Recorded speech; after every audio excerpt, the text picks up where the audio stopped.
Bonjour à toutes et à tous, je suis ravie de vous accueillir pour cette dernière journée de la Donne 2020 en live. Pour ceux qui ne me connaîtraient pas, je suis Mary et je vais avoir le plaisir d'animer cette conférence. Et pour ceux qui ne le connaîtraient pas, eh bien, voici l'invité qui va donc animer, qui va présenter cette conférence. Salut Léonard, comment ça va? Salut, ça va bien et toi? Bah, ça va, confiné surtout, Ah mais, ouais, mais ok. bien. Écoute, Léonard, pour ceux qui, pour le coup, ne te connaîtraient pas, pour celles et ceux qui ne te connaîtraient pas, est-ce que tu pourrais très rapidement, situer un petit peu qui tu es, qu'est-ce que tu fais et de quoi va parler ta conférence? Alors moi c'est Léonard Bertos, je suis narrative designer au studio Goblins et pour d'autres projets en indé. Je suis narrative designer et écrivain. Ma spécialité c'est plutôt écrivain, mais je me diversifie beaucoup dans le narrative design, surtout depuis que je suis professionnel. Et ma conférence va parler de quelque chose qui précède totalement mon expérience professionnelle dans le jeu vidéo, qui est le modding de Morrowind, qui est le Elder Scroll numéro 3. Super. Modding, à propos de ce modding, on va essayer de tirer des leçons qui pourront servir aux professionnels en narrative design.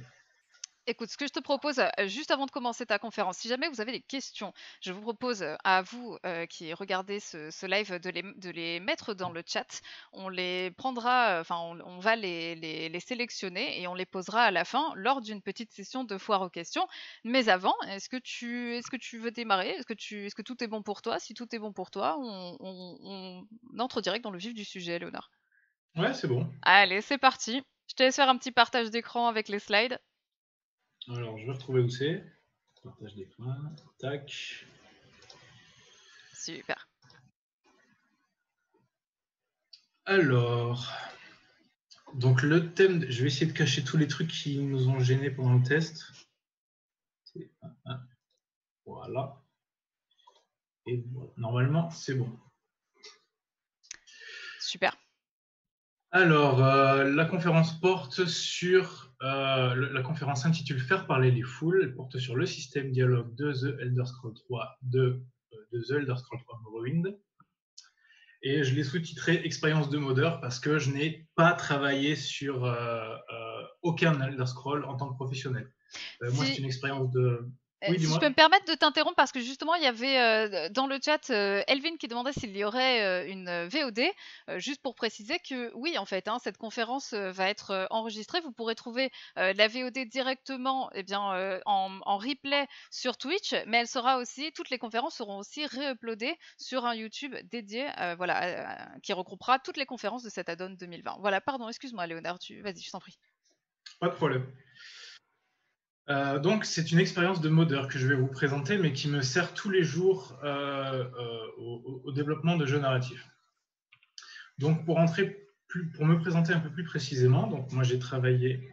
Attendez, je crois que j'ai un pointeur. Voilà. Ma formation est exclusivement littéraire. Exclusivement littéraire, ça veut dire aussi cinéma, histoire de l'art, etc. Mais je n'ai absolument pas fait de jeux vidéo durant mes études. J'ai 2 masters de littérature, un de recherche et un d'écriture. Je suis professionnel depuis 3 ans au studio Goblins depuis 9 mois à peu près. Au studio Goblins, je suis écrivain et narrative designer, principalement narrative designer d'ailleurs. Par ailleurs, je fais aussi un peu de médiation culturelle et je donne quelques cours de scénario, en l'occurrence de scénario de cinéma. Je suis modeur depuis plus de 10 ans. Donc j'ai commencé adolescent, j'ai continué durant mes études et c'est à la fin de mes études que c'est grâce au modding que je me suis dit si moi je le fais en amateur, il y a forcément quelqu'un qui l'a fait en professionnel avant moi pour me permettre de le faire.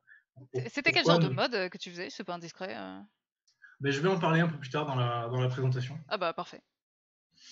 Euh, En dehors de ça, je suis écrivain. J'ai écrit 2 livres. Je suis en train d'en écrire un troisième, voire un quatrième. Le premier, alors quand j'ai préparé la conf, je me demandais s'il serait sorti d'ici à la présentation, donc il n'est toujours pas sorti. Mais j'ai signé voilà, pour le premier qui s'appelle La quête de Midas, donc guettez sa sortie, il va peut-être sortir. J'ai travaillé avec, donc j'ai fait du freelance au début, donc j'ai travaillé avec pas mal de gens, mais les plus notables, c'est Studio Goblins, c'est notamment Legend of Keepers, sur le qu'on va bientôt sortir, qui a pas mal de succès, on en est très content. J'ai mis aussi Ragnar, j'aime beaucoup Ragnar parce que Cyril, l'auteur de Ragnar, me laisse quasiment toute la liberté d'expression dont j'ai envie, donc ça c'est vraiment génial. Et je suis aussi secrétaire du Toulouse Game Dev, qui est le cluster de jeux vidéo professionnels, professionnels et amateurs d'ailleurs, de Toulouse. Et notre bonjour aux Toulousains, du coup. Donc,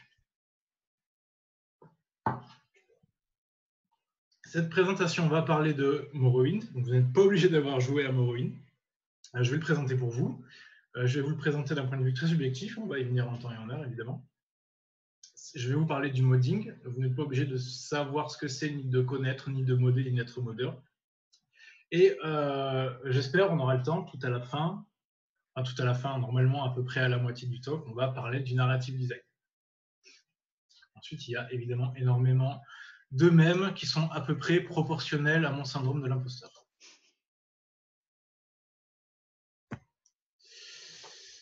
Alors, Morrowind. Morrowind est un jeu sorti par Bethesda en 2002, donc il y a 18 ans. Je suis pratiquement persuadé qu'il y a des gens dans le chat qui sont plus jeunes que ça. Qui sont plus jeunes que Morrowind, très sûrement. On se fait vieux, mon bon Léonard, on se fait vieux. Ouais, non, mais quand j'ai cherché, la date de sortie, parce que moi-même, j'en étais pas sûr, je me suis dit, ah ouais, je vais parler d'un jeu qui a 18 ans. Ouais, je comprends. Ouais, ça fait... Ouais, ça fait toujours bizarre, ouais. je vous mets une vidéo que j'ai trouvée sur YouTube de walkthrough normal, normalement sans son. Voilà. Juste pour donner une idée du jeu.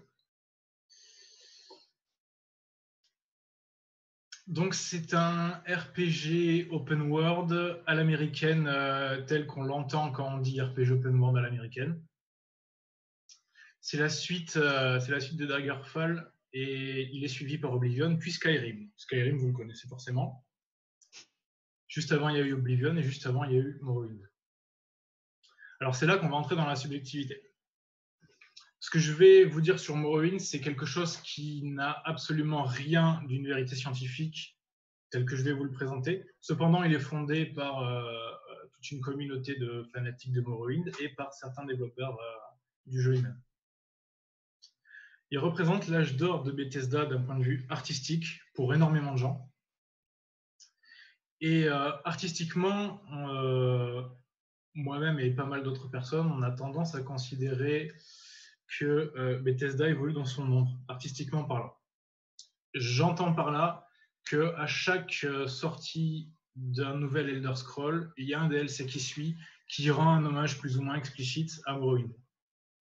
En termes de revenus, c'est le moment où Bethesda est passé d'un petit moyen studio à un gros studio jusqu'à devenir un gigantesque studio, puis un éditeur, avec un budget consacré à Skyrim qui est, alors je ne vais pas chercher, donc X fois supérieur à celui de Morrowind. Donc les DLC qui rendent hommage à Morrowind sont Shivering Isle dans Oblivion et Dragonborn dans Morrowind. Dans Skyrim. Dans Skyrim, ouais. Donc le sentiment dominant, là je vous donne une couleur émotionnelle autour de l'histoire du jeu. Le sentiment dominant parmi les fans et une partie de l'équipe de développement depuis la sortie de Morrowind est le sentiment d'une longue chute d'un point de vue artistique. C'est quelque chose qu'on retrouve très souvent dans les discussions sur quel est le meilleur jeu.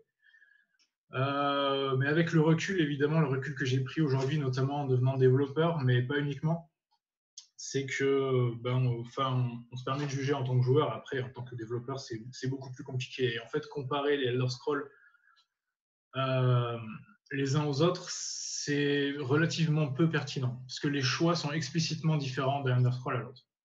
Oui.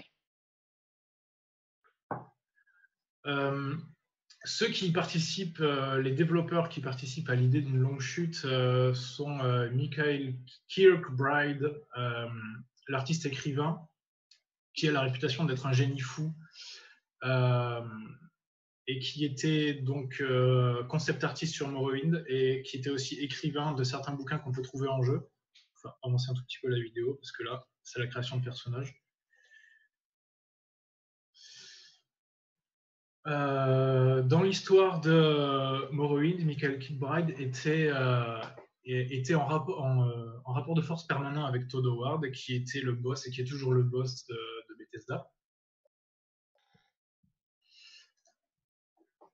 Il y a des anecdotes assez intéressantes. Par exemple, Michael raconte dans une interview, donc je vous donnerai les références un peu plus tard. Il raconte que donc c'est quelqu'un qui est très très fan de SF, fanatique de Dune, des trucs comme ça, donc ça se voit très bien dans Morrowind.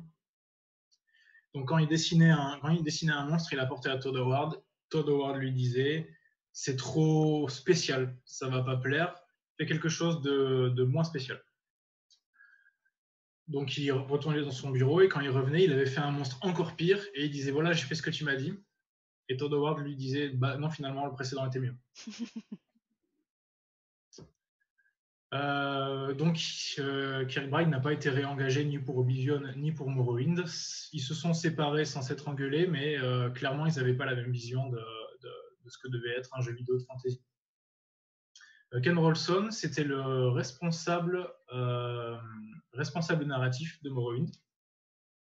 C'est lui qui a mis toute l'ambition narrative de Elder Scrolls dans le jeu. Et son ambition explicite, c'était de faire un RPG papier en jeu vidéo. Donc ça se retrouve énormément dans Daggerfall, dans Morrowind. Ça se retrouve un petit peu dans Oblivion, mais déjà la direction narrative avait complètement changé de main. Et dans Skyrim, ça se retrouve quasiment plus. Et dans l'interview en question, reprenant les mots de la communauté, il a lui-même qualifié de Oblivion puis de Skyrim de dumbing down. Donc ça veut dire que en fait, le jeu est dégradé en devenant plus bête. C'est des mots qui peuvent paraître extrêmement violents pour les développeurs, mais c'est des mots qui sont extrêmement courants dans les débats des communautés d'Elder Scrolls. Ken Rolson a écrit encore dans Oblivion, il a cessé complètement avec Skyrim.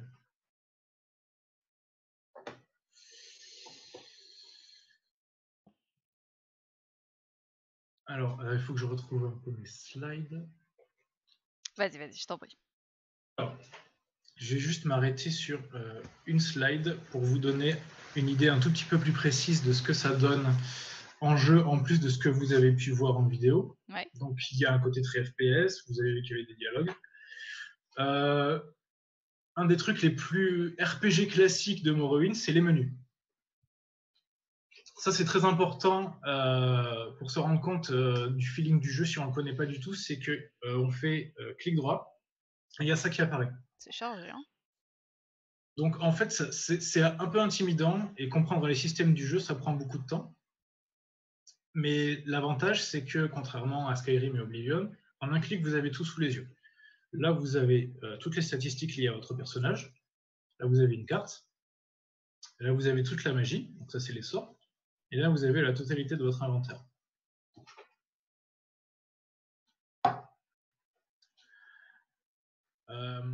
L'avantage, c'est quelque chose qu'on a complètement perdu avec Oblivion et qu'on a annihilé avec Skyrim, c'est la vitesse de jeu. Pour découvrir le jeu, un jeu qui est lent, c'est plutôt avantageux, mais à haut niveau, ça devient très lassant, un jeu qui est très lent. Dans Morrowind, quand on commence, le jeu est très lent, à cause des statistiques du personnage qui sont très basses, et plus on avance dans le jeu, plus le jeu est rapide. À la fin, quand on connaît le jeu par cœur et qu'on connaît toutes les mécaniques, on peut, à coup de téléportation, de lévitation et de sorts, aller n'importe où sur la carte en un claquement de doigts. En termes de narration, c'est complètement différent d'un voyage rapide. Même si le résultat est sensiblement le même, l'expérience de joueur est complètement différente. Donc à tout ce que j'ai pu dire de mal ou perçu comme tel sur les Elder Scrolls, il convient de nuancer un petit peu.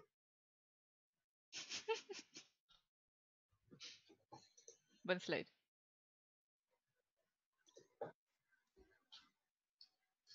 L'histoire de Morrowind, donc là je vais vous renvoyer vers l'interview. Moi j'ai l'expérience du contact avec énormément de personnes de la communauté d'Elder Scrolls depuis 15 ans.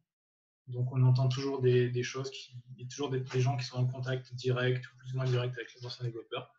Mais il y a quelqu'un, un journaliste américain de Polygon, qui a fait une interview de presque tous les membres de développement de Morrowind et qui est une mine d'or en termes d'histoire de développement de jeux vidéo. C'est une mine d'or absolue. Si ça vous intéresse, je vous conseille très vivement d'aller lire cette interview. Elle est absolument passionnante. Et dans cette interview, on apprend quelque chose dont j'avais jamais entendu parler avant, que l'histoire de Morrowind est l'histoire d'un développement extrêmement chaotique qui a provoqué des conflits, du coup ça j'en ai un peu parlé, a priori sans violence, mais des conflits professionnels qui sont suffisants pour faire bifurquer des carrières, et des crunchs. À une époque où moi je ne savais même pas ce que c'était que le crunch, voire même la moindre idée de comment étaient développés les jeux vidéo. Et bien maintenant, je sais, Morrowind, ce jeu tellement extraordinaire, a été développé dans des périodes de crunch intenses où les gens travaillaient, les développeurs travaillaient dans une cave et ne rentraient pas chez eux voir leurs enfants. Voilà. Toutes les histoires d'horreur qu'on connaît sur le crunch. Avec plus ou moins de vernis de passion par-dessus, ce qui probablement est vrai vu de l'intérieur, mais vu de l'extérieur, on comprend que les conditions économiques de Morrowind étaient catastrophiques. La sortie de Morrowind a été d'ailleurs elle-même catastrophique. La première version sortie sur Xbox, donc ils ont porté le jeu pour la sortie de la Xbox en toute précipitation. Ils ont sorti une version du jeu, la première version Xbox, n'était même pas finissable tellement elle était buggée. C'est-à-dire que, plus précisément, les sauvegardes, au fur et à mesure qu'on avançait dans le jeu, prenaient de plus en plus d'espace en termes de mémoire. Et au bout d'un moment, devenaient tellement lourdes qu'elles tenaient 5 minutes avant de friser. Et c'était impossible de terminer le jeu. Parfait. Donc, voilà, on a tendance à considérer que Morrowind est un jeu créé par des génies fous, mais c'est aussi un travail de cochon, donc il ne faut jamais oublier ça.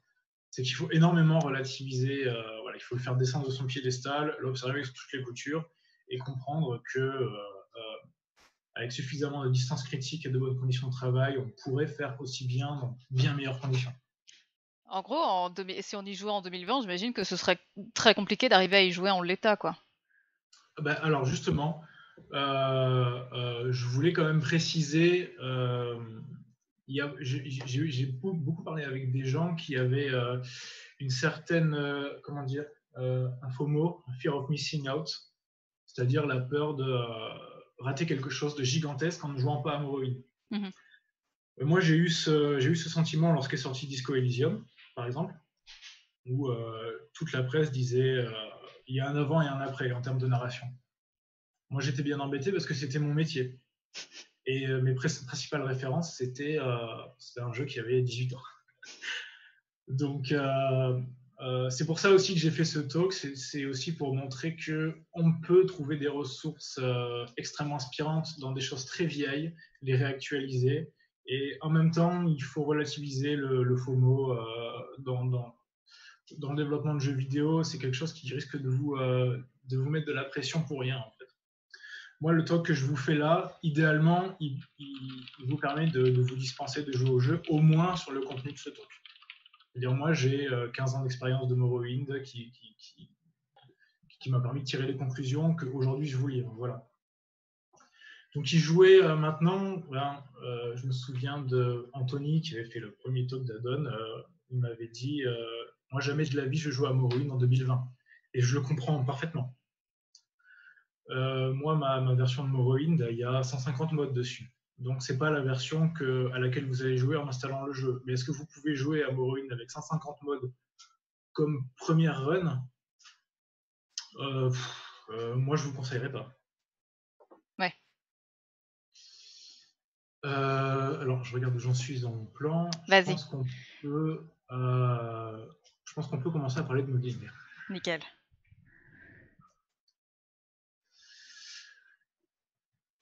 Alors, qu'est-ce que le modding? Le modding est le fait de modifier un jeu de façon officieuse. C'est un joueur qui va prendre votre jeu et qui va le modifier. Le terme s'applique à l'installation de mods comme à la création de mods. La plupart du temps, alors de moins en moins, mais la plupart du temps, en tout cas pour Morrowind, c'est vrai, installer un mod, ça demande un début de compétence de dev. Le simple fait de devoir aller dans les fichiers du jeu pour mettre les bons éléments aux bons endroits, ça reste loin du plug and play auquel on a commencé à s'habituer. Donc de là à installer des mods, créer des mods, ce n'est que la suite logique en fait. En tout cas, moi, c'est comme ça que je l'ai vécu. Je pense que tous les modeurs ont fait comme ça. C'est-à-dire, ils ont commencé à jouer. Au bout d'un moment, ils ont voulu pousser l'expérience de jeu. Ils ont installé des mods. Les mods étaient un peu mal faits, parce que souvent, les mods sont un peu mal faits. Ils se sont dit, ben, moi, je vais faire pareil en mieux. Alors, pourquoi modder? Je vais vous proposer, ça c'est quelque chose que j'ai rajouté ce matin, parce que je l'ai vu passer sur ma timeline, c'était vraiment parfait. Je vous mets une vidéo qui est un extrait de Morrowind, ultra modé, ultra moderne, ultra modé. Moi, je pense qu'en regardant cette vidéo, le mec a mis assez peu de modes par rapport à ce que moi j'ai mis dans ma propre install, par exemple.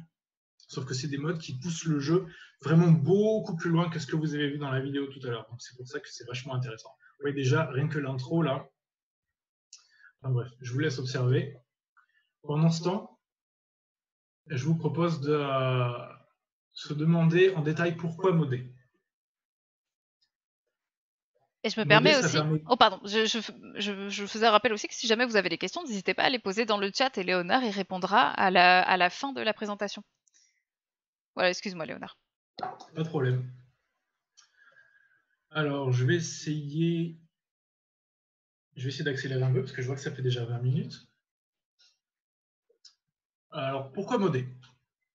D'abord, corriger un jeu. Quand Bethesda sort un jeu, c'est bien connu qu'il n'est pas fini. Quand Skyrim est sorti, il était tellement buggé qu'il y avait des gens qui disaient c'est le bêta test. Comme je l'ai dit tout à l'heure sur la version Xbox, Morrowind sans mode, il est presque injouable. Alors dans les dernières versions, il est jouable. Il est quand même très aride, surtout au premier abord. Une fois qu'on est habitué, ça va un peu mieux. Donc très souvent, ce qu'on me conseille, c'est installer les correctifs non officiels. Il y en a de la communauté française pour le jeu en français, etc. À quoi ça sert d'autre? Prolonger son expérience de jeu, soit parce que le jeu devient lassant, soit parce qu'on en veut plus, souvent un mélange des deux. Adapter à son goût. Donc, moi, on m'a suggéré de parler du housing, par exemple. Le housing, le fait de vouloir s'approprier le jeu et du coup de fabriquer sa propre maison en jeu.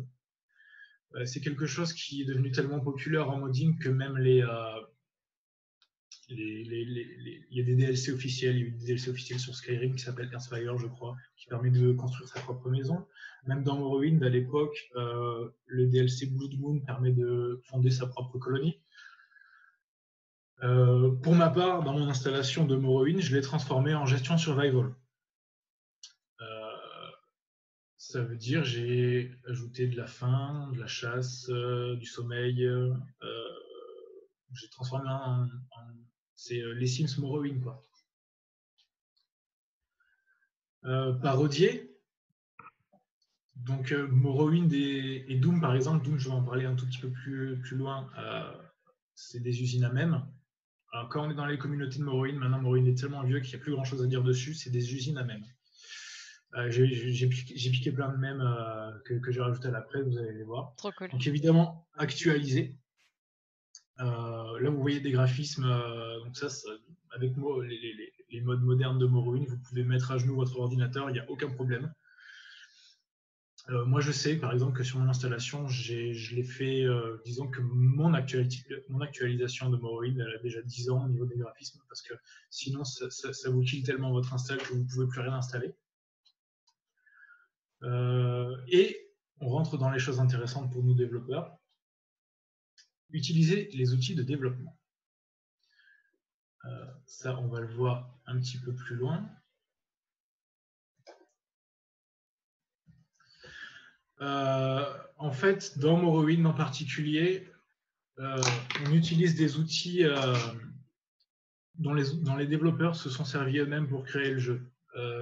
C'est-à-dire que tous les développeurs, durant le développement de Morrowind, ils étaient tous level designers. C'est-à-dire que dès qu'ils avaient 3 minutes, au lieu de checker Twitter, surtout que ça n'existait pas à l'époque, ils faisaient du level design. Et ensuite, à la sortie du jeu, ils ont fourni l'outil aux joueurs pour qu'ils puissent continuer leur expérience, toujours selon la philosophie du JDR papier. Comme les outils fournis pour les joueurs ne sont jamais suffisants, il y a aussi des modeurs qui étaient même développeurs par ailleurs, qui ont sorti des outils améliorés ou additionnels pour modder encore plus loin. Et certains modes qui nécessitent aujourd'hui d'autres modes qui sont des script extenders, donc qui modifient le système de script, etc.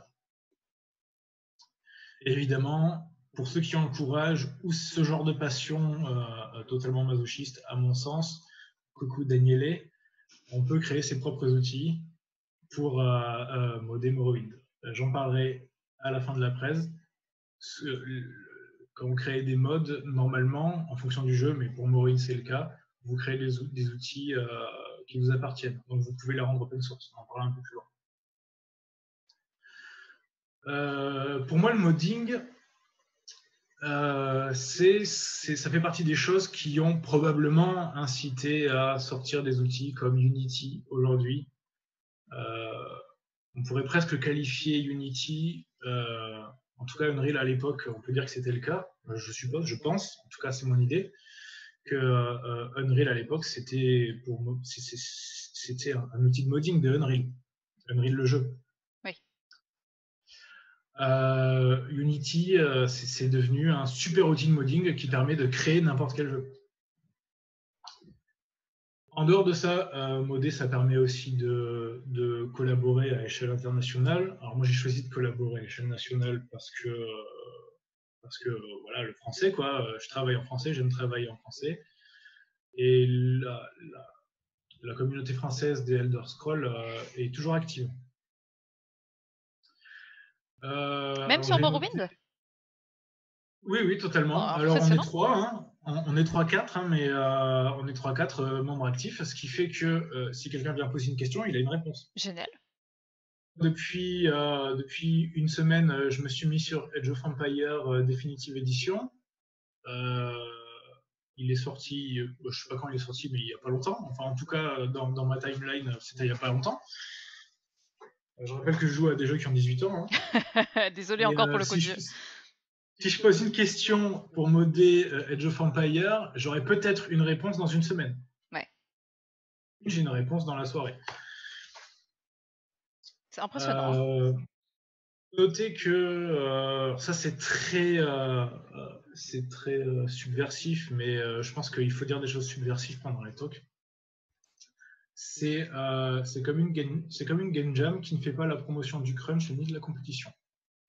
C'est-à-dire que le modding, c'est bénévole, on en fait quand on veut, on le partage si on veut, et on fait ce qu'on veut à l'intérieur, il n'y a pas de règle. C'est ça qui permet aussi de prendre sa distance vis-à-vis de toutes les recommandations et de tous les impératifs qu'on peut faire dans les talks ou sur Twitter ou n'importe où ailleurs, ou faites ceci, ne faites pas cela. Quand on fait du modding, on s'en fiche complètement. Et dans les modes que j'ai créés, moi j'ai exploré des pistes que dans un jeu professionnel, on ne pourrait pas faire. En fait. Ouais. Et enfin, le plus important, et ce qui m'a poussé à faire ce talk, le modding, c'est une forme de reverse engineering. Et vous allez voir, je pense que c'est pas exagéré de dire ça. Alors, il faut que je sorte des exemples un peu en dehors de Morrowind. Donc, moi, je connais pas 10 milliards de trucs, mais j'ai une passion pour Doom, comme je pense la plupart des gens qui suivent ce talk. Et sans vouloir me projeter dans le modding de Doom, qui, paraît-il, est un enfer sur Terre, j'ai joué à des modes de Doom. Alors ça, c'est un vrai régal. C'est un terrain d'innovation c'est un terrain d'innovation au point où je pense, je n'ai pas de preuves, mais je pense que le nouveau Doom, le Doom 2016 a été inspiré de la communauté de modding de Doom, comme a pu l'être League of Legends de la communauté de modding de Warcraft avec Dota. Et le mode Brutal Doom. Donc là, vous avez le boss de fin de Doom 2 et vous avez le boss de fin de Brutal Doom Hell on Earth Starter Pack. Un peu compliqué, mais vous voyez l'ambiance humoristique. Alors, je ne vous ai pas mis de vidéo parce que Doom, c'est ultra violent et je voudrais choquer personne. L'ambiance très bon enfant et en même temps très violent et extrêmement dynamique de Doom 2016 et puis de Doom Eternal, on le trouve déjà dans Brutal Doom qui est un peu plus vieux, quoi. Donc vous avez aussi voilà, Morrowind modé, pas modé. Ça, j'aurais peut-être dû l'enlever parce que je vous ai montré la vidéo.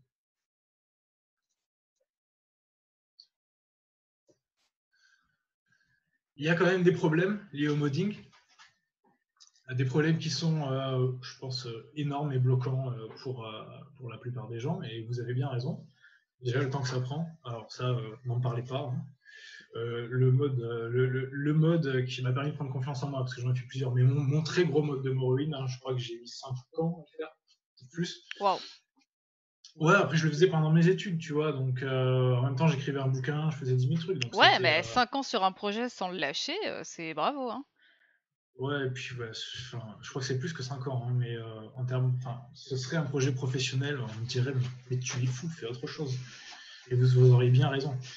C'est l'inverse diamétral du plug and play, hein, ça je l'ai déjà dit. Modé, c'est plus jouer. Vous êtes passé dans une autre activité. Là. Si, moi j'aime bien comparer ça à de la broderie. C'est-à-dire vous êtes dans quelque chose de méditatif, de créatif, mais qui demande de la passion en fait. Ça demande de la passion dans le sens où vous aurez absolument aucune autre rétribution que la passion. Et si vous vous en lassez, il faut arrêter. Autre problème gigantesque et extrêmement bloquant, aucun profit. Avec le modding, on a tenté l'expérience. Valve qui avait racheté Bethesda, je crois. C'est quelque chose comme ça. En tout cas, un partenaire de Bethesda. Valve a essayé de mettre en place le modding payant. C'est-à-dire, un modeur sortait un mode sur leur jeu, avec évidemment des filtres. Première objection. Il n'y a plus une liberté absolue dans le modding. Il prenait, je sais pas, une part énorme, 30% par exemple, hein, comme Steam, du prix d'achat du mode. Levée de bouclier gigantesque de la part de la communauté pour toutes ces raisons, payant et censuré. Et levée de bouclier de la part d'une partie des modeurs qui considéraient que c'était gratuit, donc c'est gratuit. Et qui trouvaient ça pas juste en termes de droits d'auteur.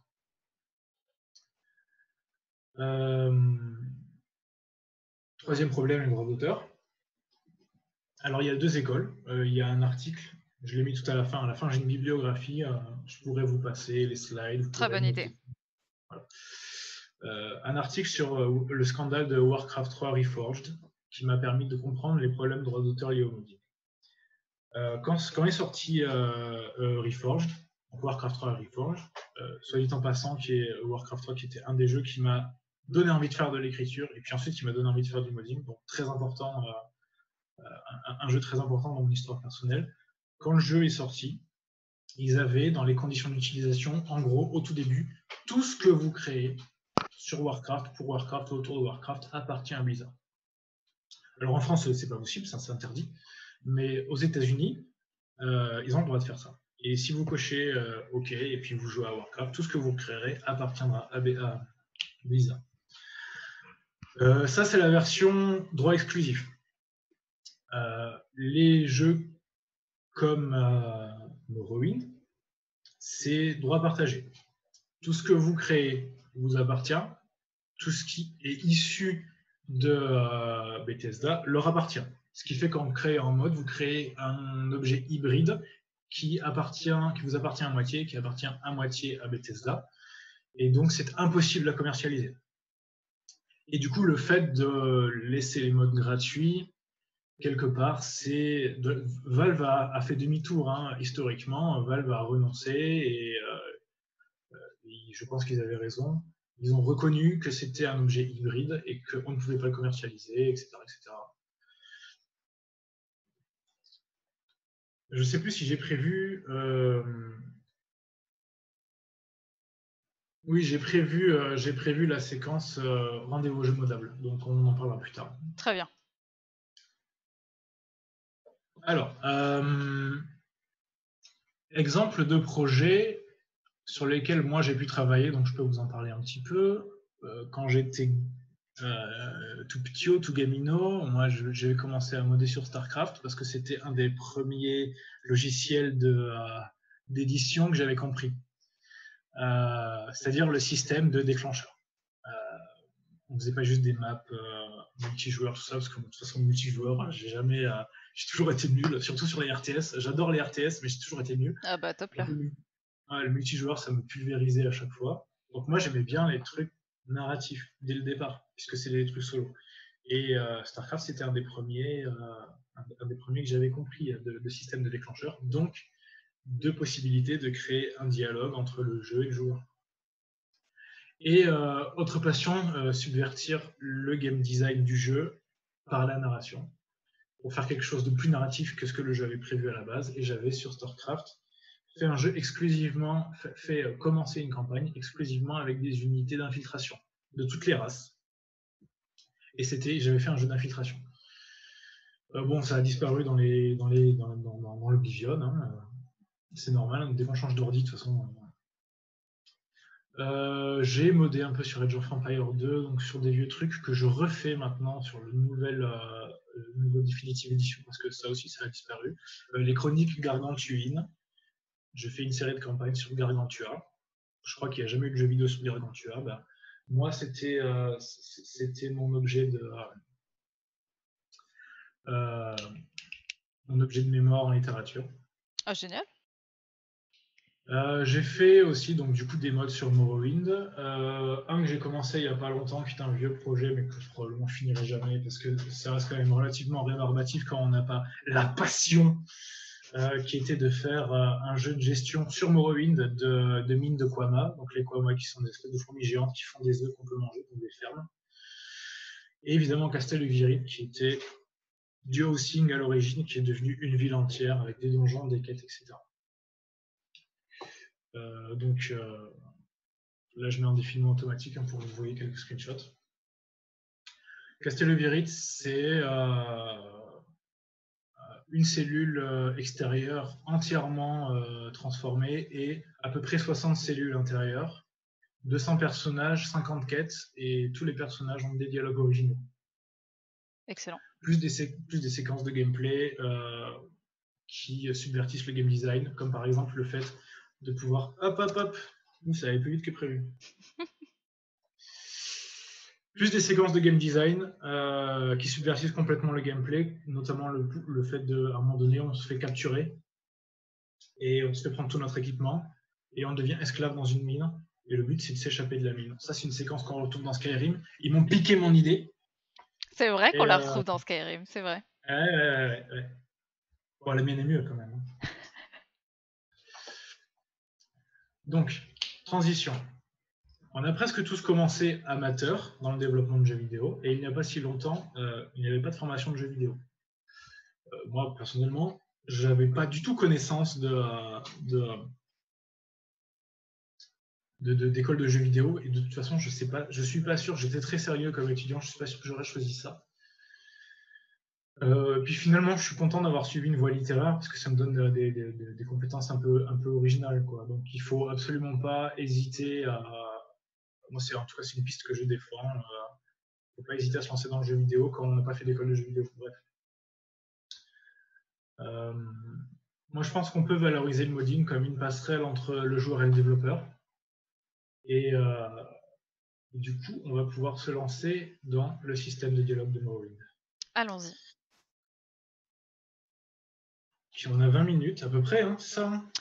Écoute, si tu veux te garder une petite demi-heure de FAQ, oui, mais si tu veux moins, tu peux déborder un peu sur les Ok, 16 heures. bon, on va voir. En fait, là, ça va pas être très long, mais on va rentrer dans des trucs techniques.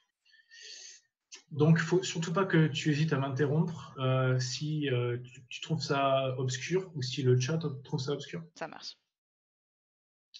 Le système de dialogue. Donc là, je vous ai mis un beau screen d'une fenêtre de dialogue de mon mode, parce qu'il y a à peu près tous les éléments qu'on peut rencontrer dans le jeu. Alors, il s'agit d'un simple système de variables en branchement, mais qui bénéficie d'une data absolument gigantesque. Un des déclencheurs de ce talk qui m'a donné la confiance de faire ce talk, c'était Yakafo Manu, quand il a fait son talk l'année dernière à Addon sur Event Zero. Event Zero, c'est une IA qui te parle et tu tapes des questions, tu les lui envoies et il te répond. Donc, moi, ça me mind blown complètement. Et dans son talk, il expliquait que en fait, c'est juste un système de if, en gros, mais avec des datas cosmiques. Et je me suis dit, mais en fait, c'est ça. En fait, être narrative designer, c'est pas être un génie absolu de l'intelligence artificielle, c'est juste être un beau travail.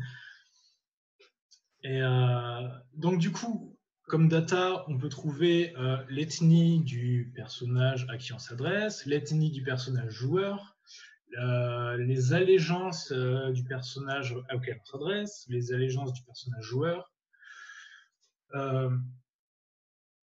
J'ai envie de dire quasiment tout ce qu'on peut imaginer et même ce qu'on n'imagine pas. C'est-à-dire que on peut aussi aller chercher dans la data du jeu les phases actuelles de la Lune. En plus, il y a 2 lunes dans le monde des Elder Scrolls. Donc, on peut demander au jeu de checker à quelle phase de la Lune on est et à quelle phase de quelle Lune. Bref, les datas astronomiques.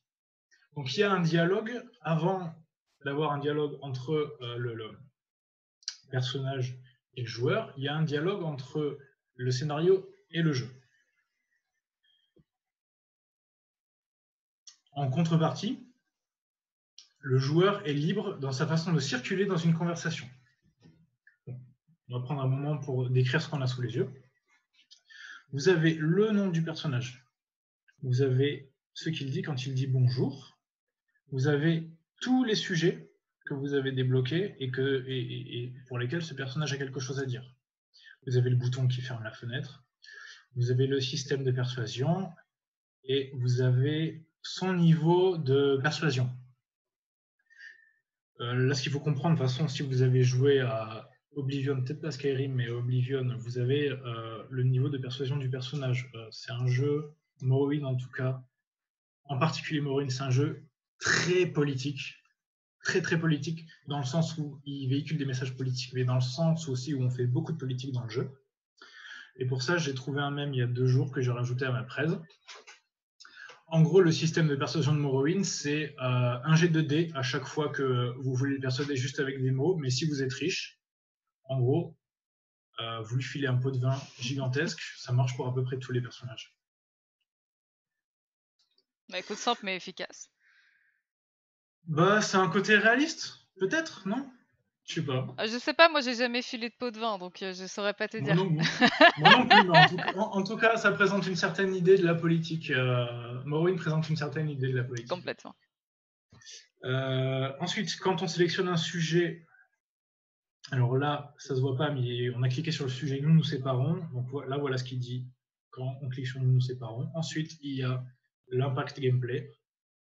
Donc, il vous donne une arme, des flèches, le journal est mis à jour, on va en revenir après. Et ensuite, la réponse du joueur. On peut mettre une série de choix. Donc, on peut transformer ça, hop, comme par magie, en visual novel.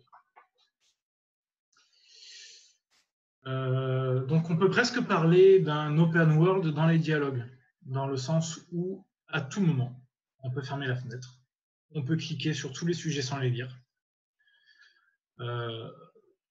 Quoi qu'il arrive, si quelque chose d'important s'est passé, c'est inscrit dans le journal, de toute façon. Et ça permet, selon moi, de mettre en place de véritables investigations, de véritables enquêtes. Il n'y a absolument pas de pointeur de carte. Tout est sous forme de texte. Donc le personnage, si on ne sait pas où aller, on lui demande où aller, il va vous dire où aller. Parfois, il se trompe. C'est très relou, mais c'est possible. Et à mon avis, si le personnage se trompe, c'est parce que le développeur s'est trompé. Ouais. Donc voilà, donc la magie des wikis. Hein. Encore une fois, c'est une tentative de restituer un dialogue de JDR. On pourrait objecter à ce système une certaine répétition possible. Si on clique plusieurs fois sur le même sujet, il va dire plusieurs fois la même chose. Mais, contrairement à un jeu entièrement doublé par la voix, en fait, on est vachement moins exposé à la répétition parce que la voix des personnages, on la subit. Alors que le texte, on ne le subit pas. On ouvre le texte, on le lit, voire on le lit en diagonale, voire on ne le lit pas, et on passe à la suite. En contrepartie, donc je le dirai plus tard, mais là c'est ce qui me vient en ce moment, et c'est évident, il faut avoir d'énormes capacités de lecture et au point d'avoir des capacités de non-lecture. Moi, avec ma formation littéraire, 8 ans d'études littéraires, je ne vois pas du tout le problème quand je joue, mais je sais que ce n'est pas un jeu accessible à tous, c'est certain. En plus des dialogues, on a le journal. Le journal référence absolument tous les textes du jeu une fois que vous les avez découverts. Donc vous avez toutes les entrées de dialogue qui vont donner toutes les indications dont vous avez besoin pour vos quêtes, mais aussi si vous vous souvenez de quelque chose que quelqu'un a dit et que vous voulez avoir le dialogue tel que vous l'avez vu, c'est possible. Votre personnage note tout. Donc, à mon avis, le journal est un peu magique. D'ailleurs, si on avait voulu pousser le truc jusqu'au bout, on aurait dit tiens, voici un journal magique. Il note tout ce que tu Il s'écrit tout seul, incroyable. Il s'écrit tout seul. Alors, dans la première version de Morrowind, toutes les entrées de journal étaient référencées à la suite. Oh, quelle horreur. Ouais. Ce qui fait que si on abordait le jeu innocemment, on prenait plein de quêtes, comme on peut le faire dans Skyrim, parce que les quêtes vous sautent dessus dans Skyrim. Et si vous voulez retrouver les informations que vous aviez dans la quête d'il y a 3 mois, il fallait remonter et tout lire. Après, ils ont mis le jeu à jour et c'était plus le cas. Et plein de gens à l'époque disaient le DLC tribunal, c'est pas la fin du tribunal dans l'histoire qui compte, c'est le journal. On a mis à jour le journal. Alléluia. Et enfin, les messages box. Quand vous cliquez sur un objet ou que vous arrivez dans une zone, vous pouvez avoir un petit texte qui vous explique ce qui se passe. Alors, on pourrait s'imaginer que ça casse l'immersion. Eh bien, pas du tout. C'est quelque chose d'extrêmement efficace pour donner des détails et pour vous permettre d'imaginer les choses. Ça vous arrive.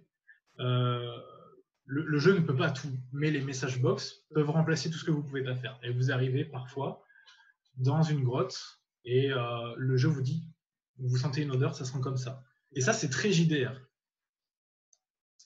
Moi, je l'ai beaucoup utilisé, notamment pour utiliser des objets en jeu de façon parfois un peu suggérée, et surtout en se passant totalement de faire des animations, et peut-être parfois qu'il vaut mieux. Les développeurs eux-mêmes ont qualifié ce système de dialogue de distributeur de conversation. Je pense que c'est pas faux, mais ce terme ne permet pas de prendre la mesure, si vous voulez, de l'impact que ça a quand on y joue. C'est-à-dire, oui, il y a un côté distributeur, surtout quand vous êtes pressé, mais il n'y a pas que ça. Et il y a la possibilité de faire parler des milliers et des milliers de personnages. Avant d'en venir là, on va passer dans ce qui permet de prendre la mesure de ce système de dialogue.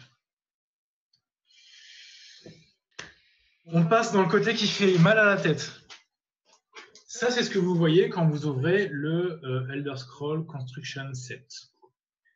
Le logo, c'est un petit couteau suisse. C'est hyper mignon. Mais en fait, c'est pas un couteau suisse. Hein, je sais pas, c'est une machine de guerre à moitié pétée, complexe et prise de tête. mais moi je ne sais pas trop mal l'utiliser, donc je vais pouvoir vous en parler. Ça, c'est ce qu'on voit quand on l'ouvre. Donc vous sortez vos fichiers, vous dites ouais, je ne l'ai pas là. Bon, en gros, il y a une fenêtre qui s'ouvre, vous choisissez les modes sur lesquels vous voulez travailler. Le mode se charge et vous avez les milliers d'éléments qui composent votre jeu. Avec, bien évidemment, donc ça c'est les cellules, c'est ce qu'il y a dans vos cellules, ça c'est tout votre bazar. Et ça, c'est la preview 3D. Donc, moi, en général, là, c'est les toutes petites, mais moi, en général, je l'étends, ça prend tout. Hein. Donc, nous, ce qui nous intéresse, c'est le système de dialogue. Vous cliquez sur dialogue, je crois que c'est par là ou c'est par là. Il y a cette fenêtre qui s'ouvre. Donc, je vous ai fait un petit zoom.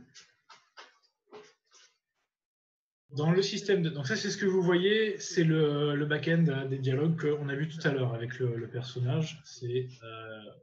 Ça, c'est ce que vous voyez en jeu. Ça, c'est ce que vous voyez quand vous programmez le jeu, quand vous développez le jeu. Ça y est, moi j'ai la migraine qui se pointe. Tu avais raison. Alors, non, mais c'est vertigineux en fait quand on voit le. Parce que j'imagine que du coup à gauche, ça doit être l'arborescence. C'est vertigineux quoi. Il n'y a pas d'arborescence à proprement parler, et c'est ça qui m'a fait du mal quand j'ai commencé à devenir professionnel, c'est que je voyais beaucoup de gens utiliser des arborescences. Et pour moi, c'est le cauchemar, les arborescences, parce que c'est tellement limitatif.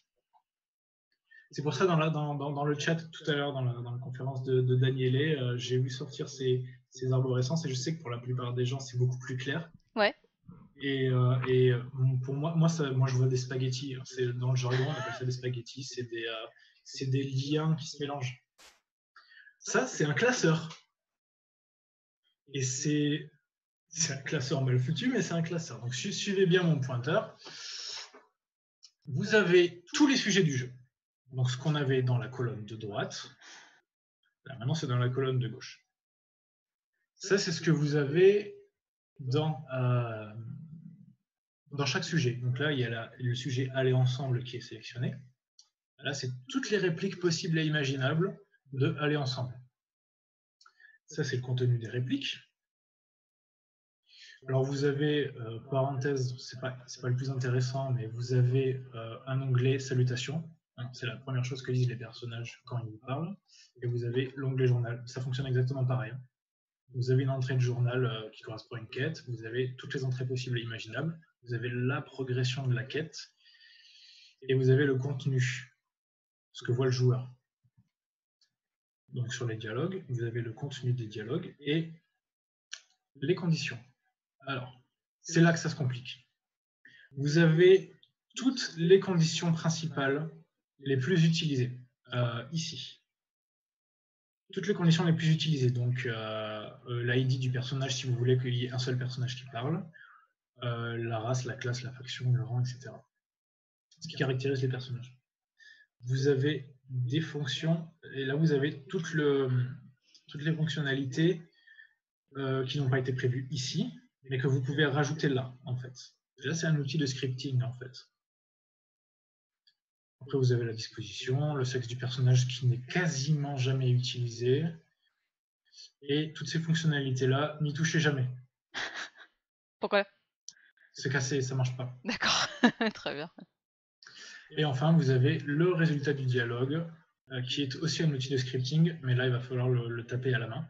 C'est ce qui va vous permettre de faire des dialogues suivis entre le personnage et, si vous voulez, qu'il y ait vraiment une histoire qui se déroule avec des choix multiples, etc., qu'il donne des objets, que vous donniez des objets, etc. En plus de toutes ces conditions, qui sont, j'espère que vous l'aurez compris, un outil très puissant, vous avez le journal qui vous sert à remplacer toutes les conditions absentes. C'est-à-dire qu'il peut se passer quelque chose dans le jeu, absent du dialogue. C'est-à-dire, si vous ne trouvez pas ce dont vous avez besoin ici, il peut se passer quelque chose en jeu, un script que vous aurez lié à un objet ou un script global peut déclencher une entrée de journal. Donc, le joueur va voir, il s'est passé tel truc, voilà ce que je dois faire. Et ensuite, vous pouvez sortir cette entrée de journal dans votre dialogue. Autrement dit, tout ce qui se passe dans le jeu peut avoir un impact dans les dialogues. Ce journal sert notamment d'entonnoir pour ne pas vous emmêler dans les scripts. Quand je dis entonnoir, ça veut dire que vous pouvez avoir 1000 scripts. À un moment donné, il va se passer un truc dans le jeu qui vont annuler tous ces scripts. Vous avez juste une entrée de journal qui va vous mettre un jalon dans votre histoire.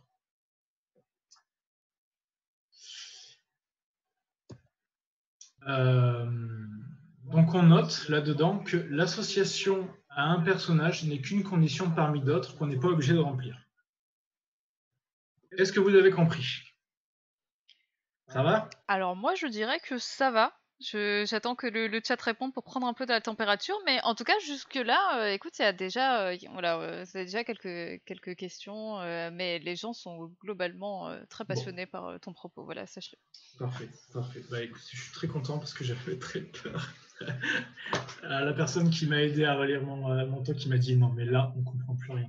Et du coup, au lieu de le corriger, j'ai mis ce même. Très bien. Donc maintenant que vous savez tout ça, qu'est-ce que vous pouvez faire avec cet outil? Vous avez compris, vous pouvez vous saisir de n'importe quel événement du jeu ou de n'importe quelle data du jeu pour l'utiliser dans vos dialogues. À quoi ça sert? Eh bien, ça sert à mettre en place un narrative design qui défend une certaine vision politique de la fantasy, du jeu de rôle, ou une certaine vision politique tout court. Comme je vous l'ai dit, Morrowind est un jeu très politique. Alors, on m'a fait la remarque qu'il y avait la nécessité de parler un tout petit peu du scénario du jeu pour qu'on comprenne bien. Il y a 1000 histoires dans Morrowind, mais l'histoire principale, c'est vous êtes envoyé par l'empereur, comme dans tous les Elder Scrolls, parce que vous semblez correspondre à une prophétie de la religion des elfes noirs, qui dit que vous allez renverser les dieux rois, parce que les dirigeants de Morrowind sont des dieux.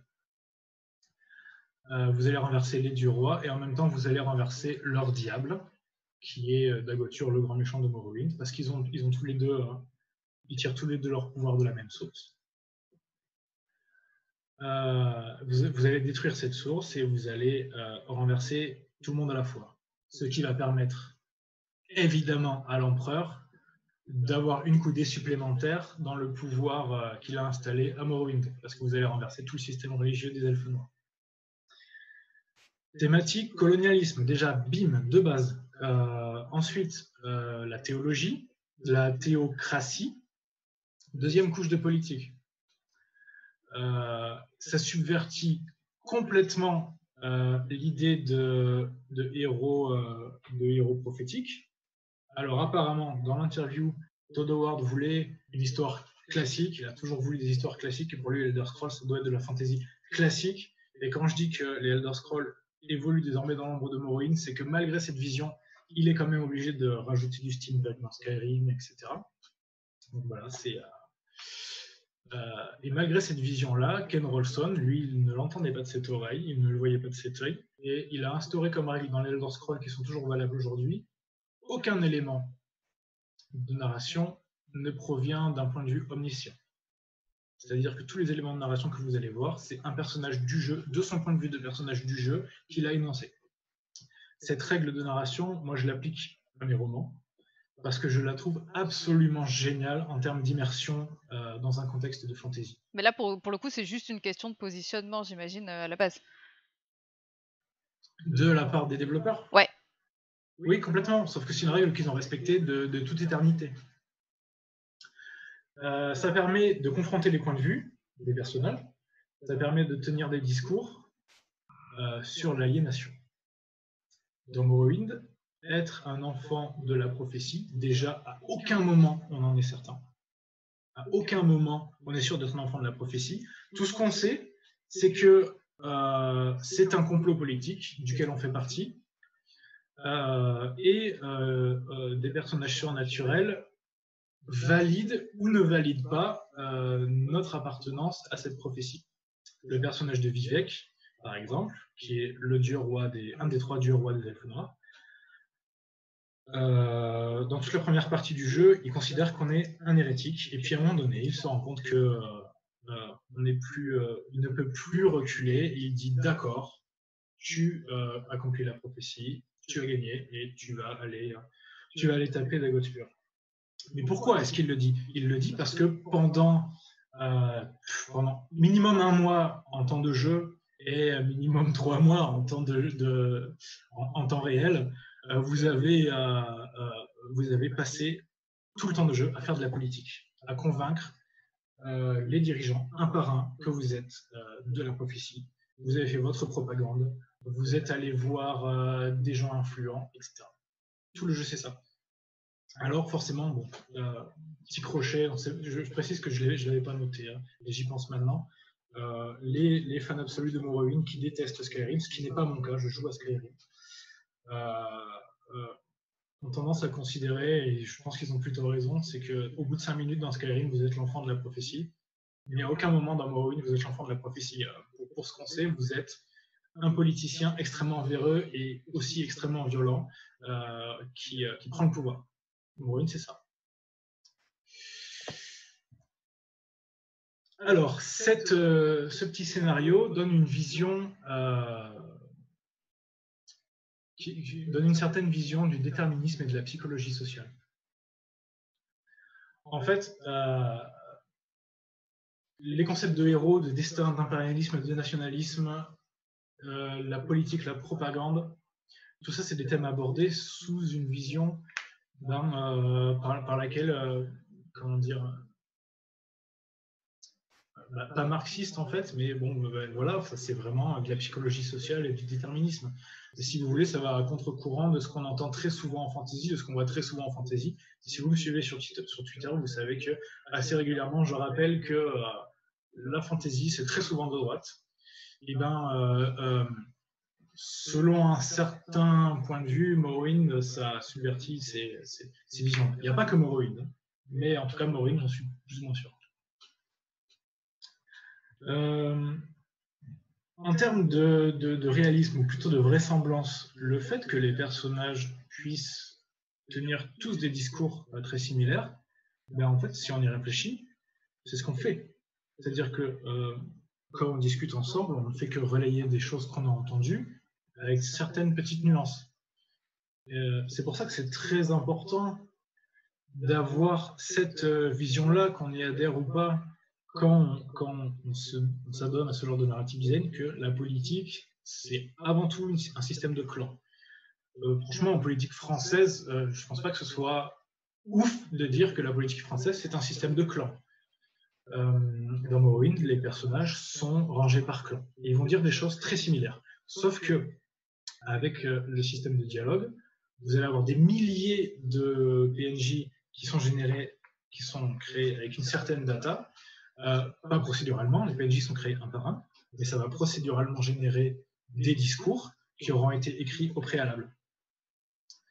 Et parmi ces personnages, vous pouvez choisir plus ou moins précisément, ça dépend où vous mettez votre curseur, ça peut être un certain rang aristocratique, mais ça peut être aussi un personnage en particulier qui va tenir des discours un peu différents, soit parce qu'il a une quête, soit parce qu'il est plus intelligent que les autres, soit parce qu'il est plus machiavélique que les autres, souvent dans Morrowind, les deux vont ensemble, soit parce qu'il est vachement plus faux cul que les autres, et il y a des personnages qui font semblant de ne pas comprendre les enjeux politiques pour pouvoir conserver leur position. Je ne sais pas si ça vous fait penser à quelqu'un de réel, qu'on ne nommera pas.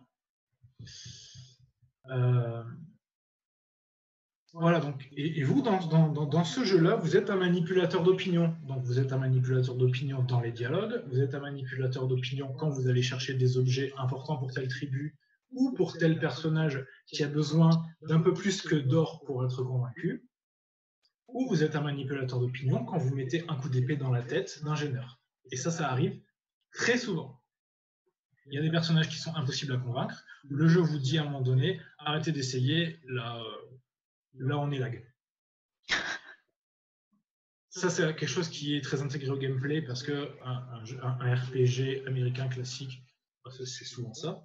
Mais ils ont twisté le lore pour faire en sorte que ce soit acceptable dans le sens où, dans la culture des elfes noirs, quand ça bloque, on est lag. Ils font tout le temps ça. Il y a même des guildes entières qui y sont consacrées. La Moracton, pour ceux qui connaissent Morrowind, la Moracton, c'est une guilde qui est consacrée à ce qu'ils appellent la guerre des maisons, c'est-à-dire on peut mettre un contrat sur la tête de quelqu'un. C'est une guilde d'assassins. Oui, c'est une guilde d'assassins. Ouais. On met un contrat sur la tête de quelqu'un. Si vous passez par la Moracton, c'est légal. Par contre, ce personnage a le droit de se défendre. C'est pas non plus, il n'est pas mis à mort, il n'est pas condamné à mort. Mais vous avez le droit de l'attaquer. Alors, on a presque plus de temps. Je savais que je dépasserais, tu vois. Donc là, je balance. Parce que j'ai dit ce que j'avais à dire. Super. Si tu veux qu'on la joue autant, t'as encore une petite dizaine de minutes devant toi. Oui, non, mais là, ça va. Ça, c'est facile à comprendre. C'est ce qui est avantageux, ce qui n'est pas avantageux. Super. Alors, faire parler les individus à l'intérieur de foules en limitant les conditions. Ça, je l'ai déjà dit. Ça permet aussi de faire des histoires éclatées. Partout, vous pouvez suivre une même histoire sur toute votre map. Pour ça, on le fait encore avec Skyrim, c'est pas trop un problème. Et ça permet aussi de faire des histoires suivies très serrées avec un seul personnage. Et c'est votre compagnon. Et vous vous y attachez. Il y a des modeurs qui ont fait des modes de compagnon avec des personnages très très attachants. Dans Oblivion, c'est autre chose, mais Oblivion reprend un système similaire, sauf que comme ils l'ont voicé, doublé. Oui, doublé. Oui. J'ai pas le langage politiquement correct parce que c'est pas du tout mon corps de métier, mais je pense que ceux qui font des voix dans le chat pourront me dire comment on dit exactement.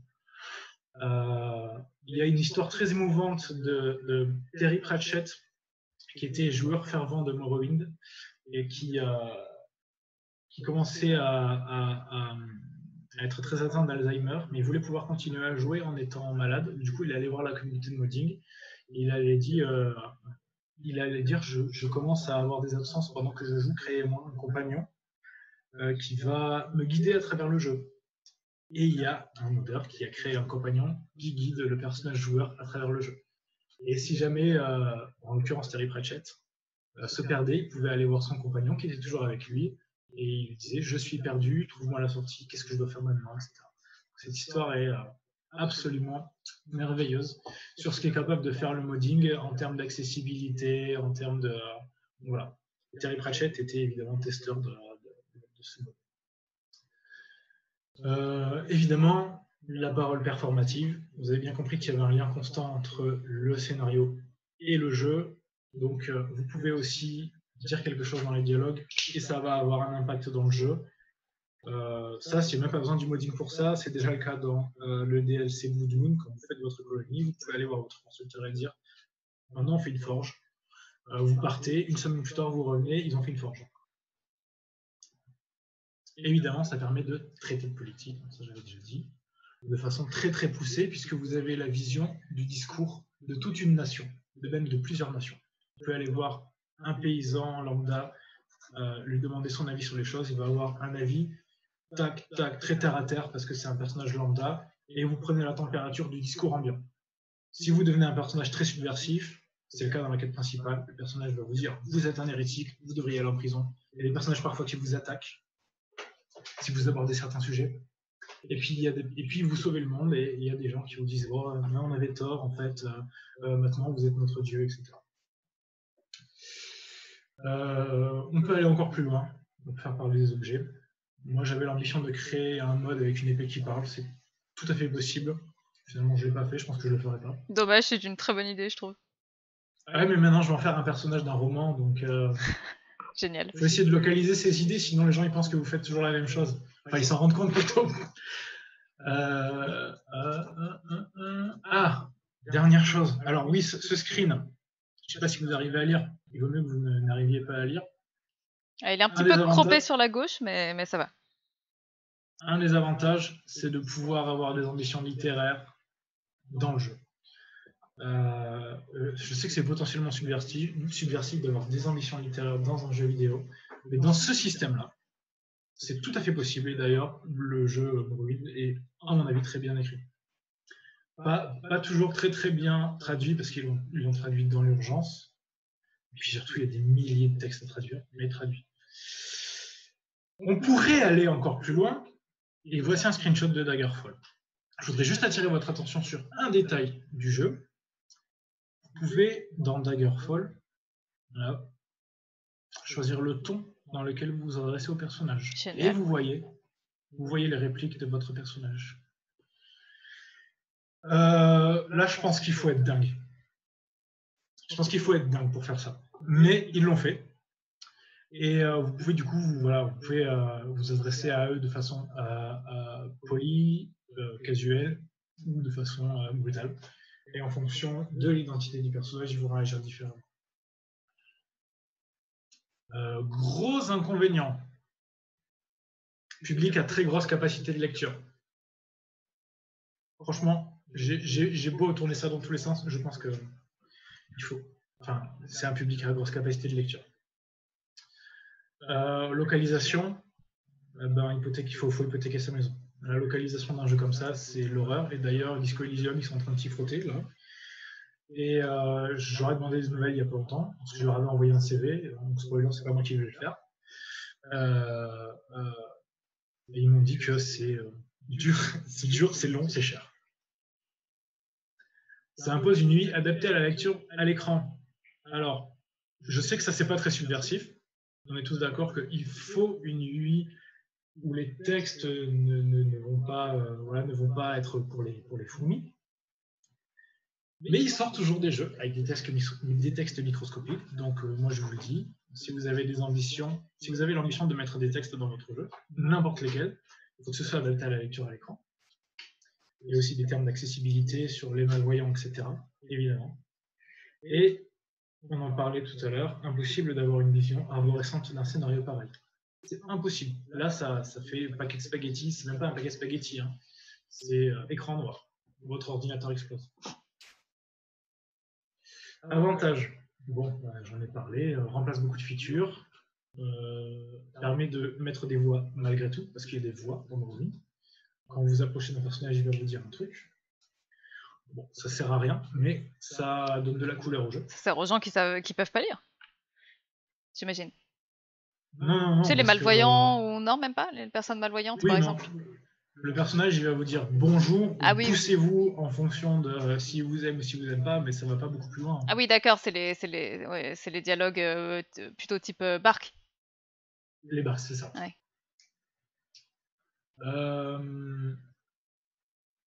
Avantage, autonomie du joueur.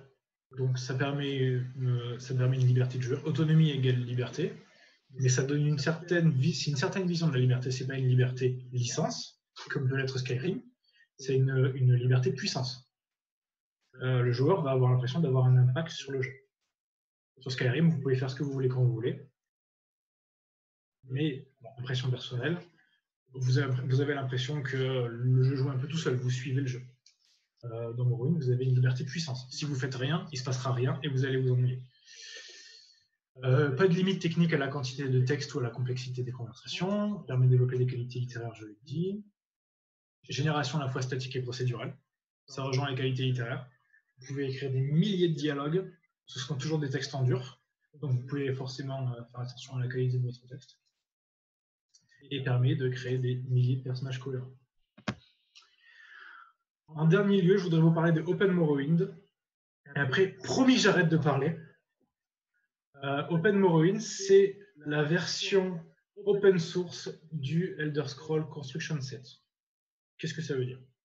Ça veut dire que c'est un outil, c'est Morrowind en mieux en termes de moteur. C'est une recréation du moteur de Morrowind.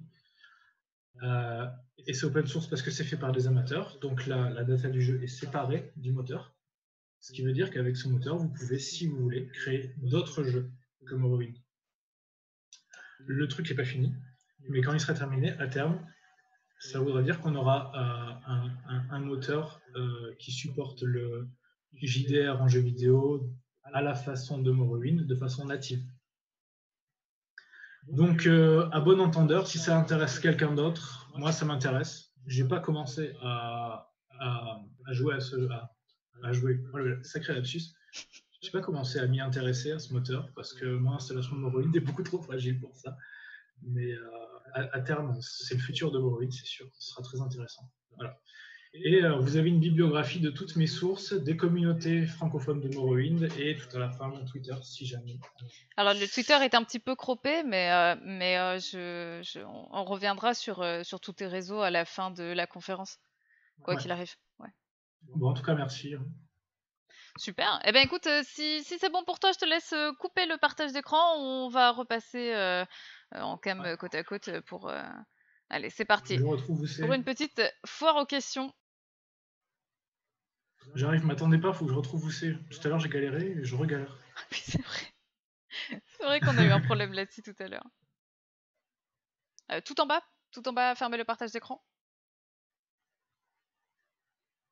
Je le vois pas. Je le vois pas, je vais y arriver, mais je le vois pas.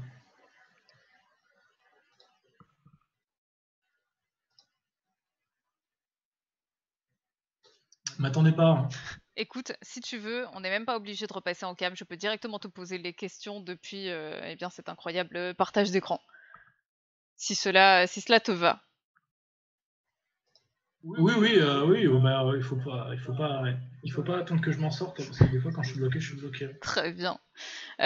Écoute, ben, du coup, j'ai une première question de d'Insane Jemad qui te demande, du coup, donc les Sims Morrowind, donc c'était vraiment ton Fallout Morrowind, ton Morrowind modé comme jeu de survie. T'as passé combien d'heures de ta vie à y jouer? Parce que le potentiel chronophage est infini. Oui. J'ai pas de réponse à la question chiffrée. Indécent, oui. on dira. D'accord. C'est pour ça qu'à aucun moment je me permettrai de vous conseiller de faire la démarche que moi j'ai fait, parce que oui, c'est 10 ans de ma vie, quoi. Donc c'est avantageux pour vous parce que je peux vous transmettre des retours d'expérience, mais disons que c'est extrêmement chronophage. J'ai souvent souffert de retard technologique dans ma vie, et Morrowind m'a permis de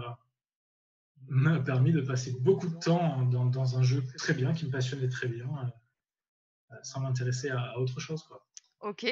On a une autre question de Maflebel qui te demande si le jeu se veut être un JDR papier, enfin en tout cas à l'ambition d'être JDR papier, enfin de recréer les fils du JDR papier. Créer un mode, c'est aussi une écriture de scénar? Complètement. En fait, vous avez peut-être déjà vu, si vous vous intéressez au modding, vous avez peut-être déjà vu des gens que le modding choque. Il y a eu ce débat sur la difficulté dans les jeux vidéo. Vous avez eu ce débat sur la difficulté de Dark Souls, par exemple, ou des choses comme ça, où il y a des gens qui moddaient le jeu pour rendre le jeu plus facile. Et il y a des gens que ça choque, parce que la vision d'auteur du jeu, blablabla. Mais en fait, quand le jeu Morrowind a été créé, leur but, c'était que ça devienne un JDR. C'était pas un jeu avec un scénario en dur. C'était un jeu aux potentialités infinies, et les meilleurs modes, à mon avis, sont les modes qui cassent complètement l'univers de Morrowind. Alors, il y a Tamriel Rebuild, qui est encore un mode fait par des fous, qui a pour but d'intégrer au jeu la totalité de l'univers d'Elder Scrolls. Et le pire, c'est qu'ils y arrivent. Mais je ne pense pas que le jeu ait besoin de davantage de contenu. Il est déjà extrêmement long. Mais par contre, moi, il y a un mode que j'adore, c'est le mode Stargate. Et vous vous trouvez dans des ruines d'Oemer une porte de Stargate, et vous partez, et vous visitez d'autres planètes. Vous visitez d'autres planètes, vous allez dans des vaisseaux spatiaux, vous rencontrez des personnages de la série. Ça, c'est dingue. Et pour moi, le jeu est fait pour ça. On a... Oula, alors attends, j'ai eu un petit problème de mon côté, très bien.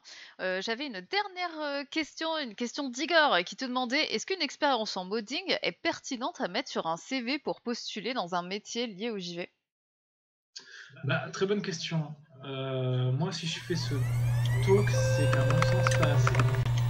Dans le sens où, dans ma carrière, on m'a dit, t'as fait un mode sur Morrowind, c'est génial, ça m'est jamais arrivé.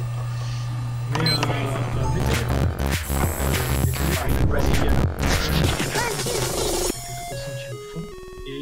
vous pourrez toujours argumenter sur ce point de toute façon, parce que moi, c'est une expérience pertinente. Et combien de développeurs aujourd'hui, par exemple, indépendants, combien peuvent se vanter d'avoir regardé le back-end d'un jeu AAA? Mais il n'y en a pas forcément énormément. Alors attends, parce que le logiciel, du coup, Sash, vient de me faire un truc très étrange, puisqu'il vient de me relancer l'intro du début. Donc j'imagine que ça a dû couper le début de ta question. Et donc je m'en excuse, enfin, je m'en excuse pour le logiciel, hein, parce que pour le coup, c'est entièrement de sa faute. Voilà, les aléas du direct, comme le dit Odile. Mais du coup, toi, tu disais oui, quoi qu'il arrive. Oui, c'est pertinent d'avoir une expérience de modding sur son CV. Ouais, je disais, il ne faut pas s'attendre à des miracles de la part des retours qu'on peut vous faire là-dessus, parce que ce ne sera jamais aussi pertinent qu'un jeu shippé. Hein, on vous dira, il faut avoir shippé X jeu.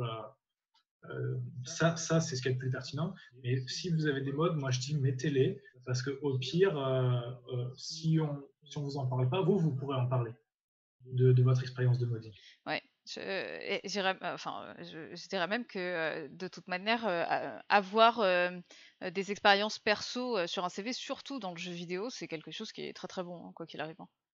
Oui, et puis on vous dira toujours, on s'en fout de vos diplômes, ce qui est vrai aussi. Mmh. Donc, mettez tout ce que vous pouvez d'autre qui a un rapport plus ou moins direct. N'hésitez pas. Oui. Écoute, Léonard, on a terminé cette, petite séance, de questions-réponses. Si jamais vous avez des dernières questions dans le chat, c'est le moment puisque, nous quitterons juste après, eh bien, cette petite foire à questions. N'hésitez pas à un petit, last call et du coup, vu qu'on n'a pas pu le faire tout à l'heure, c'est où est-ce qu'on peut retrouver ton travail, Léonard? Alors, il y a mon Twitter, je pense que c'est le point d'entrée vers tous les autres réseaux. C'est Ouais, Léon le troglodyte. Non, c'est Léon Troglodyte. Léon Troglodyte sur Twitter. ouais. Là, vous avez mon site qui évidemment n'est jamais à jour et vous trouverez mon LinkedIn. Enfin, de toute façon, sur Twitter, voilà, vous pouvez me contacter par n'importe quel biais. Sur Twitter, c'est très bien. Par mail, c'est très bien aussi. Et puis, je réponds aux questions si jamais il y a des questions. Justement, il y en avait une, d'Odile justement, toujours Odile PH, ou Odile F, peut-être, et je suis désolée si je le prononce mal, qui te demandait si tu avais une opinion, sur, quant à l'éditeur de StarCraft 2. Non, j'en ai pas parce que j'ai pas StarCraft 2, je l'ai même pas essayé, donc je peux rien vous dire. Désolé. Très bien, S'il est proche du 1, il est très bon. S'il est pas proche du 1, je sais pas. OK. Parfait. Eh ben écoute, moi alors si c'est bon pour toi, je te propose qu'on se laisse sur cette entrefaite. Ouais. Parfait. J'en profite Super. pour vous rappeler, déjà non, j'en profite pour te remercier Léonard, pour cette, conférence, très intéressante sur, le système de dialogue dans Morrowind et le modding, qui y est lié. Merci infiniment. Merci à tous et toutes d'avoir Merci, suivi merci à cette toi. conférence aussi. Et donc j'avais 2 petits rappels à vous faire. Le premier, c'est que si jamais, vous voulez venir fêter avec nous la fin de la donne, eh bien sachez que vous avez rendez-vous sur le Discord d'Atlan Games aux alentours de 18h15-18h30. Si tout va bien normalement, le lien sera affiché dans le chat, donc voilà, n'hésitez pas à venir, ça s'annonce fifounet. Et juste à suivre, juste après, à partir de 16h30, vous avez rendez-vous avec, Nathalie qui va animer la conférence de Mélissandre Monatus qui vous parlera de jeux vidéo africains. Voilà, écoutez, je vous souhaite à tous et à toutes une excellente fin d'après-midi. Merci encore, Léonard, et je passe la main à Nathalie afin de pouvoir eh bien, prolonger cette add-on jusqu'à la fin. Et peut-être au bout de la nuit, sait-on jamais, si jamais vous venez fêter la fin de l'add-on avec nous sur Discord. Je vous donne rendez-vous très bientôt, et d'ici là, enfin très bientôt non, parce que c'est la fin, on vous donne rendez-vous juste après, du coup, et d'ici là, eh bien, prenez grand soin de vous. Salut, Merci, salut! salut!